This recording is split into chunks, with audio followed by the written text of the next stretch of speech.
Operation Crackdowns are launching in more U.S. cities. Hi, everyone. I'm Tram Mai with what's happening in the news now.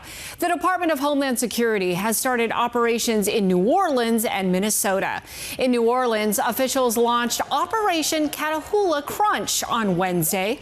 They'll target undocumented immigrants accused of serious crimes who were previously released from jail. In Minnesota, ICE's operation in Minneapolis and St. Paul will focus primarily on undocumented Somali immigrants, according to a federal official. We're tracking all of this today and reaction. Ivan Rodriguez kicks off our coverage. As anticipated, the Department of Homeland Security launched a federal law enforcement surge in New Orleans, Louisiana, dubbed Operation Catahoula Crunch by the agency, named after the officially recognized state dog of Louisiana. We're talking about child pedophiles who are on our list of targets, burglars, gang members, rapists. Those individuals we are highly targeting, and we will continue whether it be 5,000 arrests or beyond. The Trump administration's latest immigration crackdown was prompted by the shooting of 2 National Guard members in Washington, D.C. New Orleans Mayor-elect Helena Moreno says fear has swept across the city. What they're seeing is what appears to be racial profiling of brown people, and then going after these individuals and treating them like they are these significantly violent offenders. Activists say there's worry in the community. And as a new ICE operation unfolds in Minnesota, targeting undocumented Somali immigrants, according to a federal official, President Trump ramped up attacks against the community amid an investigation into allegations of pandemic relief fraud in the state up to $2 billion. I don't want them in our country, I'll be honest with you, okay? We could go one way or the other, and we're going to go the wrong way if we keep taking in garbage into our country. Department of Homeland Security Assistant Secretary Tricia McLaughlin defended the administration's targeting of Somali immigrants, citing data showing fraud. There's widespread fraud, particularly marriage fraud when it comes to immigration. We're looking at criminality here. I'm Ivan Rodriguez reporting. These new operations follow immigration crackdowns in other Democratic-led cities like L.A., Chicago, Memphis, and most recently, Charlotte, North Carolina. Some people in New Orleans are pushing back. They held a protest this week against federal agents in the city. We don't support ICE coming in, coming to our campuses, coming to our community, coming to our cities, and saying, and taking our neighbors, our friends, our classmates off the street. Organizers say there are more protests planned in the coming days. Some businesses are also taking a stand. Outside Toast, a restaurant in the Big Easy, there's a handwritten note that says, quote, "Ask about ICE whistles to keep your community safe." Whistles have been used in other cities where raids have been held to sound a warning for people who want to avoid ICE officials. Another restaurant, Taqueria Guerrero, has kept its doors closed for the past few days. Workers there say that's being done in order to keep its community protected. In addition to the federal immigration agents, Louisiana's governor says he also expects National Guard members to arrive in the state before Christmas. Troops are expected to deploy across Louisiana and in New Orleans. They'll help tackle crime. Mike McDaniel breaks down what we know. After a phone call with the president Monday morning, Governor Jeff Landry said National Guard troops will soon deploy across Louisiana. He said, "Don't worry, Jeff, we'll have them there in 2 weeks." We still don't know how many troops are coming, but back in September, Governor Landry asked the federal government for up to 1,000 Louisiana Guardsmen, calling it a matter of public safety. In New Orleans, he says troops will be here through Mardi Gras. It's going to be a specific amount of guardsmen that we'll be able to deploy in New Orleans and other cities under which violent crime is causing citizens not to feel safe in their communities.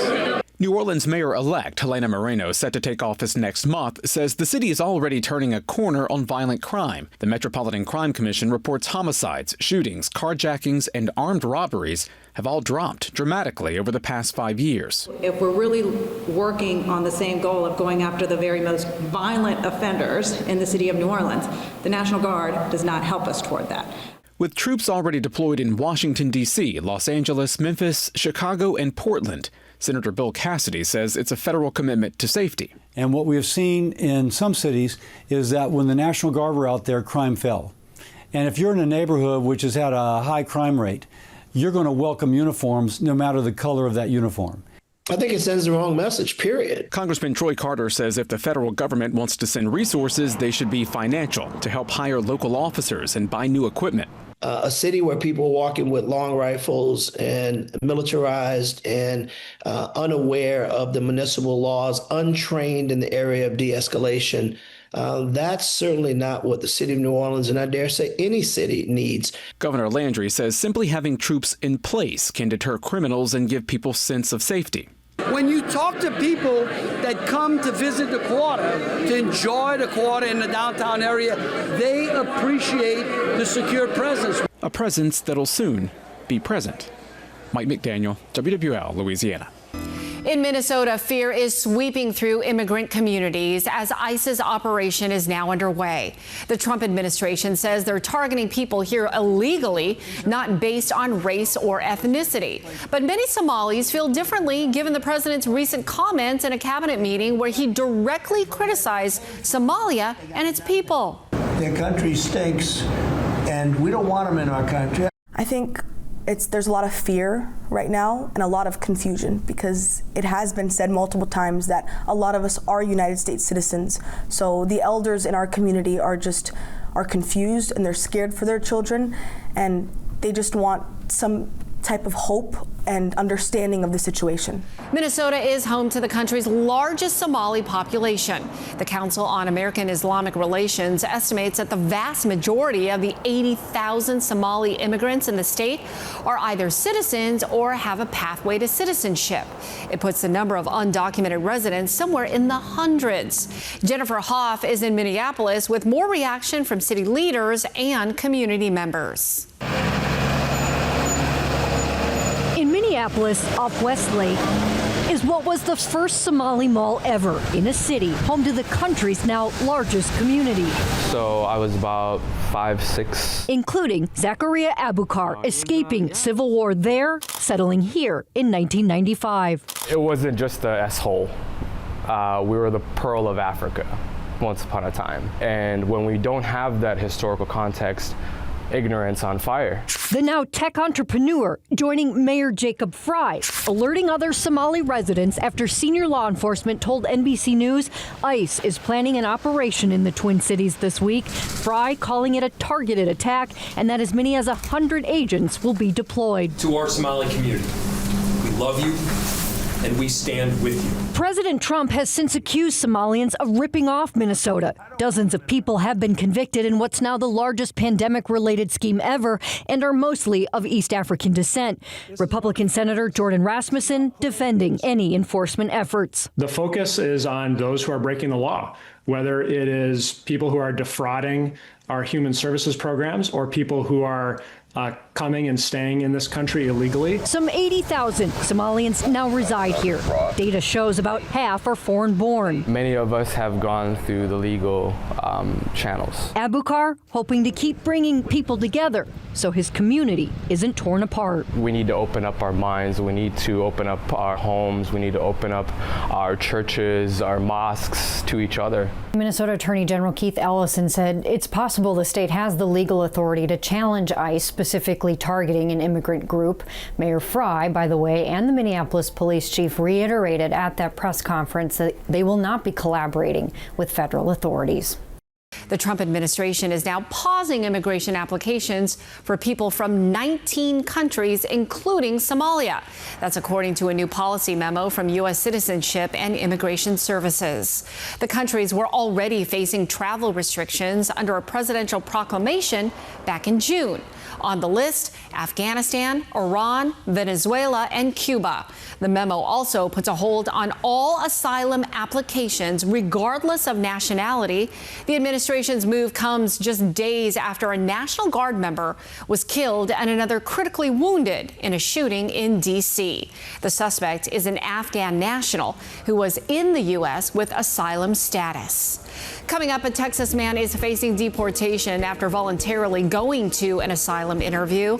Now his family is fighting for his release. We'll be back after the break.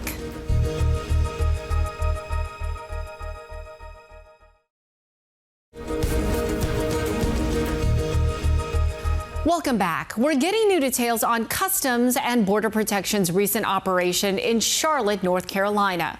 The Department of Homeland Security says the operation, known as Charlotte's Web, led to the arrest of more than 425 people since November 15th.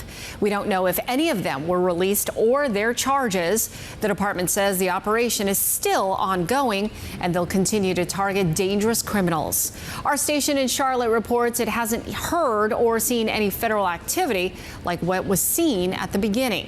That's when videos like this were popping up on social media, showing Border Patrol agents detaining people outside of grocery stores, even chasing people in parking lots.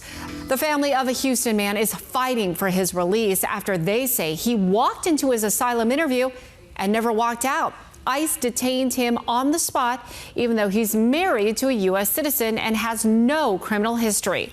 Marcelino Benito shares his story. It's been nearly a month since David Torres' world came crashing down in a matter of minutes. How did you react to that call?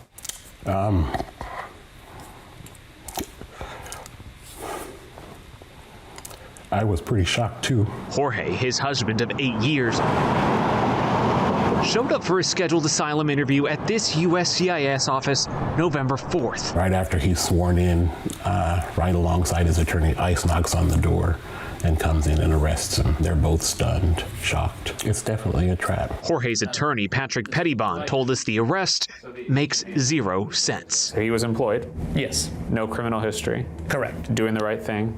Yes. Going by the book? Exactly. Despite all that, Jorge ended up here inside ICE's Montgomery Processing Center, locked up for 11 days. He was suddenly transferred 50 miles further to the Polk Adult Detention Facility in Livingston. Altogether, 28 days in custody and counting. And it's just heartless to me. Their life now on hold. It's already been quite the journey. This is his credible fear interview. David tells us Jorge fled Honduras to the U.S. in 2016, fearing he'd be killed because he's gay. Jorge could have obtained legal status through their marriage, but would have had to return to Honduras for only a few weeks. He's so afraid to go back, he just wanted to do this asylum route. The asylum interview last month was supposed to be the beginning of the end of his husband's immigration struggle. Then we were just blindsided. Their attorney now believes the interview was a way for ICE to bait his client. Individuals are being detained at these interviews at a much higher rate than we've observed in the past. Unprecedented tactics, Pettibon tells us, to boost ICE arrest numbers. Across the country, we've seen similar arrests when migrants show up for their routine appointments. Now, Jorge could stay locked up for months while this plays out. Is deportation a real threat now at this point? I mean, is it on the table as this moves forward? Yes, it is certainly a risk. Anytime someone is in immigration court proceedings, that is a possibility. David wants the world to know Jorge is not the worst of the worst the Trump administration vowed to deport. He's a husband, and David just wants him home. Are you hopeful that your husband will walk back through that door? I'm hopeful. Yeah, I have to be. Jorge's next hearing is this Thursday, December 4th, in the Conroe Immigration Court. Now, judges there deny asylum more than 80% of the time. That is far higher than the 58% denial rate nationwide. We also dug into ICE activity in Houston. This is ICE data provided to the Deportation Data Project and analyzed by KHOU, and it shows more than 8,000 arrests so far this year. That's already 2,000 more than all of last year, with 5 months of data still not released. Now, ICE confirmed to us Jorge first crossed illegally into the U.S. in 2016. In a statement, they told us in part, Jorge Amado Hernandez was identified as a target and criminal history is not required for enforcement. That was Marcelino Benito reporting. That does it for us today. We'll continue to track developments of the latest Department of Homeland operations in Minnesota and New Orleans. For now, I'm Tram Mai. Thanks for watching.